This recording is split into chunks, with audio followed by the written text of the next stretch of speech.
My own family soothes me over money. It cost them over 100 grand and our parents' marriage. When I was 3, my grandparents passed away. They set up a savings account in my name. The account was meant to be accessed by me when I was 21. At that point, it contained just over 300K. My grandparents left me a letter saying they would like me to share the money fairly with any other Smith-Jones children, meaning my full siblings, dad's a Smith, mom's a Jones. By fairly, they meant that they wanted me to assess the situation and judge for myself what was fair.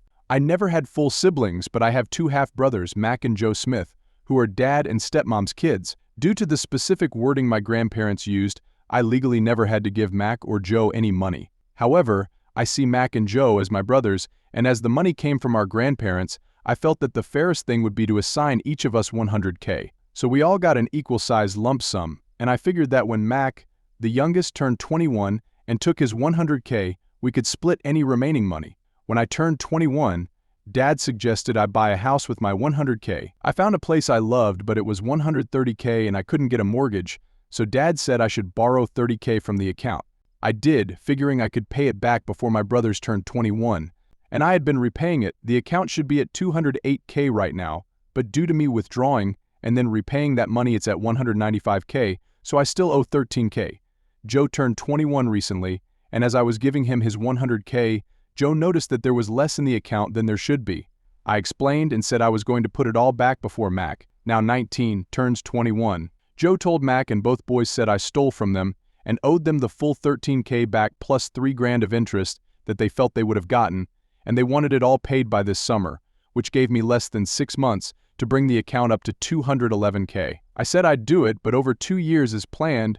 The boys then wrote up a contract to that effect. I went to sign it until I saw that it said 6 months to pay it all back. I wouldn't sign as we agreed on 2 years. They said I should figure it out as they were entitled to that money and would be seeking legal advice. Later that day I got an email, clearly written by them, saying that they intend to sue me for the 16K, plus whatever is currently in the account, and additional damages and emotional distress on top of that. At this point I'd given Joe about 50K of his 100K because he wanted it in installments.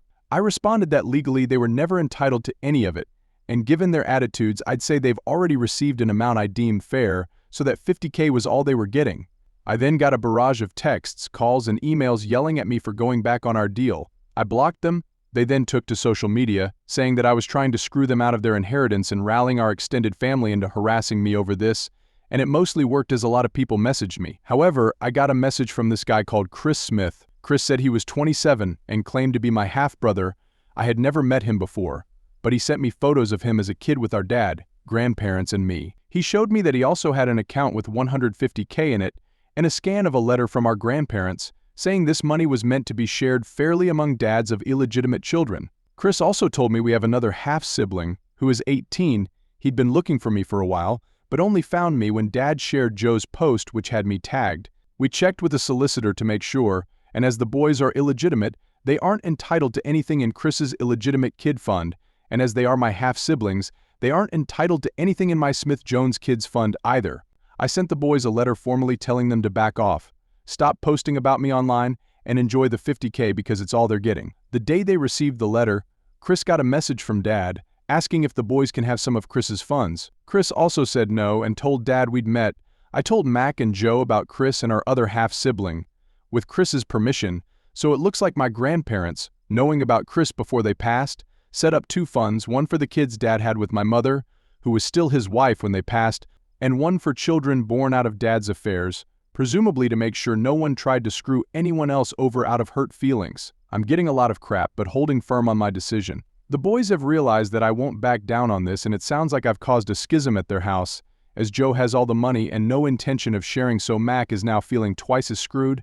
Plus stepmom apparently did not know about the other half-siblings, or that my half-sister was born after she and Dad got married, and she's made Dad move into a hotel. It sounds like Dad is looking for a long-term living arrangement outside of the family home, because it looks like she is not letting him move back in. Dad is begging me to reconsider, but honestly I'm done with all of them except Chris and my sister.